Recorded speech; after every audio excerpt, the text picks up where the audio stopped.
Hello everyone, good morning. So আজকে অনেক সকাল সকাল উঠে পড়েছি। মানে আমার তো যেহেতু আমি নাইট শিফট করি, তো আমার তো ঘুম খুব একটা ভালো করে হয় না। আমার দিনের বেলায় ঘুমানোরই অভ্যাস। তো সেই জন্য যাই হোক, আমার 4টে নাগাদ ঘুম ভেঙে গেছে। তারপর থেকে জেগেই ছিলাম। তো তোমাদের আজকে আমি দেখাবো সারাদিন অল্প অল্প করে, যে সারাদিন ধরে বাড়িতে এসে, মানে যখন দুর্গাপুরে আসি, তখন মা আমাকে কী কী ভালো ভালো খাবার খেতে দেয়। আর আমি জানি না কেন, দুর্গাপুরে এলেই আমার খিদে প্রচণ্ড পরিমাণে বেড়ে যায়। তোমরা তো দেখছো আমার চোখটা ছলছল করছে, আমার ঠান্ডা লেগে গেছে। যাই হোক, তো সেই জন্য আম, সকাল সকালে আমার খিদে পেয়ে গেছে, আর আমার কফি খেতে ইচ্ছা হচ্ছিলো। মা বলছিল কফি নেই, চা খা। বাট মা খুঁজে খাজে বার করেছে, কফি বার করেছে। তো সেখানে মা এখন কফি দিল আমাকে, তোমাদের দেখাই।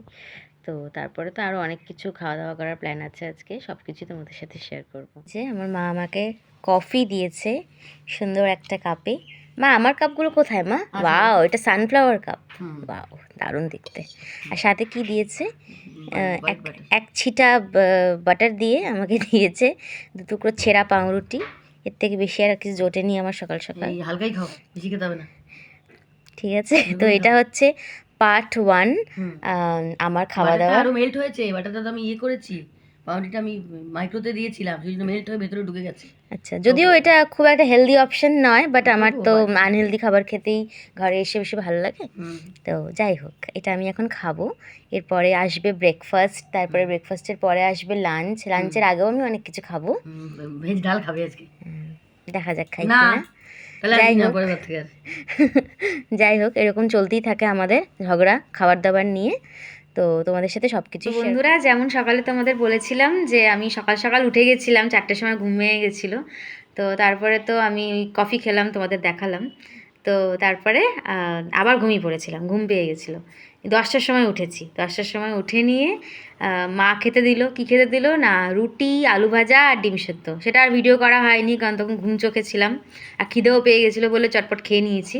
নিয়ে এখন আবার আমার খেতে ইচ্ছা হয়েছে, কি দেখছি মা দুপুরের জন্য লোটে মাছ বানাচ্ছে। নিয়ে মাকে বললাম কয়েকটা লোটে মাছের পকোড়া ভাজো তাহলে। নিয়ে আমার লোটে মাছের পকোড়া খেতে খুব ভালো লাগে, তোমাদের কাদের কাদের ভালো লাগে জানিও আমাকে। তো মা লোটে মাছের পকোড়া ভেজে দিল, দাঁড়াও তোমাদের দেখাচ্ছি। লোটে মাছের পকোড়া খাবো, এরপরে দেখি দুপুরে কি খাওয়া দাওয়া হয়। তোমরা কে কী করছো আজকে রবিবার, কার কি স্পেশাল লাঞ্চ হচ্ছে বাড়িতে, সেটা আমাকে জানিও। বানিয়েছে লোটে মাছের পকোড়া আর চিংড়ি মাছের পকোড়া, সাথে নিয়েছি একটু সস, এখন খাবো। আচ্ছা, আমার সাথে আরেকজন আছে আজকে, সেটা হচ্ছে আমাদের পাশের বাড়িতেই থাকে মিষ্টি একটা মেয়ে, বাবু। বাবু এখানে এসে কেমন লাগছে? আমার সাথে ওর প্রথম আলাপ। ভালো লাগছে? হ্যাঁ, তো ভালো নামটা বলে দে। ত্রিদিশা দাস। ত্রিদিশা নামটা খুব সুন্দর। তো যাই হোক, আমরা দুজনে মিলে এখন গল্প করব আর খাবো। চলে এসেছি দুপুরের লাঞ্চ নিয়ে। সেটা হচ্ছে কি হয়েছে মা আজকে বলো পরপর। এটা কি বানিয়েছে? এটা তো মনে হচ্ছে নিম বেগুন। হ্যাঁ, আর এটা? এটা হয়েছে তোর পুরকে শাক, রসুন দিয়ে ভাজা। আচ্ছা, এটা হচ্ছে লেবু, এটা হচ্ছে আলু মাখা, আর আমার ফেভারিট এটা হচ্ছে লোটে মাছের ঝুড়া। হ্যাঁ, একটু স্যালাড আছে।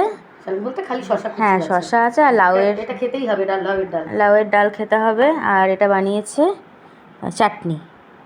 চাটনি তো এটা? হ্যাঁ, চাটনি এটা আছে। খেতে হবে না, এটা আগের ভাজা। ফুলকপি ভাজা, এটা খেতে হবে না। ব্যাস, এই দিয়ে আমি আজকে লাঞ্চ করব। খুব সিম্পল। হ্যাঁ, কালকের আমার একটু লেফট ওভার আছে গুগলি, সেটা আমি মানে সকালেও খেয়েছি ব্রেকফাস্টের সময়, এখনও খাবো, মানে যতক্ষণ অবধি থাকবে আমি খেয়েই যাবো। এটা আমার খুব প্রিয় গুগলি। যাই হোক, তো আজকে এইটাই হচ্ছে আমাদের দুপুরের লাঞ্চ। খুবই সিম্পল, বাট আমার প্রত্যেকটা খাবারই খুব ভালো লাগে। নিম বেগুনও খেতে আমার খুব ভালো লাগে। তো এগুলো আজকে খাবো। ফ্রেশ ট্রেশ হয়ে গেছি, স্নান করব, তারপর লম্বা একটা দুপুরের ভাত ঘুম দেবো। তোমরা কে কী করছো দুপুরবেলায় অবশ্যই আমাকে জানিও, আর কার কী স্পেশাল লাঞ্চ হলো আজকে সেটাও কিন্তু কমেন্ট বক্সে লিখো।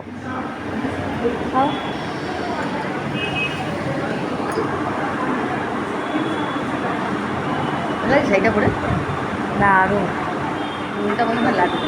খাও না, রুটি রাখো। কেমন, ভালো? বললাম মিষ্টি।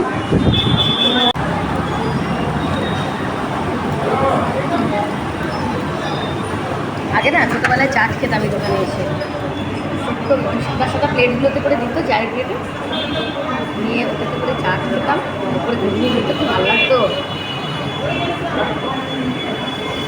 হচ্ছে আমরা আজকে বেনাচিটি মানে দুর্গাপুরে যারা থাকো তারা নিশ্চয়ই বেনাচিটি বাজার সবাই চেনো।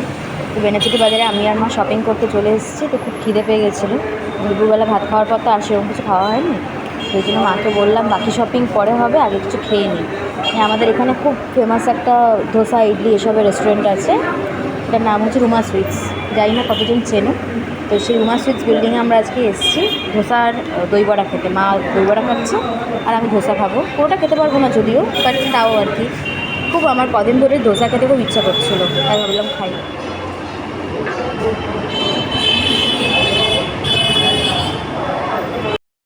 তো আমরা বাজার থেকে চলে এসেছি। বাজার থেকে চলে আসার পর আমরা ভেবেছি যে রাতে আজকে আর কিছু খাবো না। এই কারণেই খাবো না, কারণ আমাদের বাজারে তোমরা দেখলে যে ধোসা খেলাম আর দই বড়া খেলাম, যেটা খাওয়ার পর আমার আর মায়ের খুব শরীর খারাপ লাগছিল। জানি না ওটার মধ্যে কী ছিল, আজকে কি হয়েছে জানি না, কিন্তু আমরা ওই দোকান থেকে কিন্তু খাই, কোনোদিন এরকম হয় না, কিন্তু ওখান থেকে বেরোনোর পরই শরীরটা ভীষণ খারাপ লাগছে, পেটটা কেমন একটা করছিল দুজনেরই।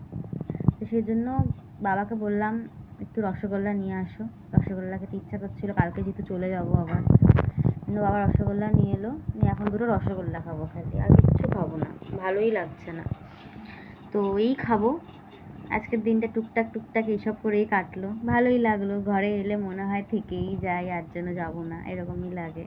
যাওয়ার আগের দিন মন খারাপ হয়ে যায়, বাট ঠিক আছে, আমি পরশু দিন না বুধবারে আবার আসবো, বাড়িতে পুজো আছে। তো যাই হোক, এখন আমি রসগোল্লা খাবো, সাদা গরম গরম রসগোল্লা, আমার খুব ভালো লাগে খেতে। তো এইটাই আর কি। আমার হাতে চলে এসছে গরম গরম রসগোল্লা।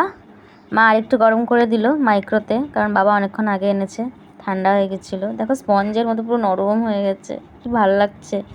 যাই হোক, আমি তাড়াতাড়ি খেয়ে নিই এটা। তো আজকের ব্লগটা এইটুকুই রাখলাম, পরে আবার কিছুদিন পর ব্লগ শেয়ার করব, বাড়িতে পুজো আছে, তো সেগুলো তোমাদের সাথে শেয়ার করব। তোমরা সবাই ভালো থেকো, আর ব্লগটা কেমন লাগলো অবশ্যই জানিও। Good night.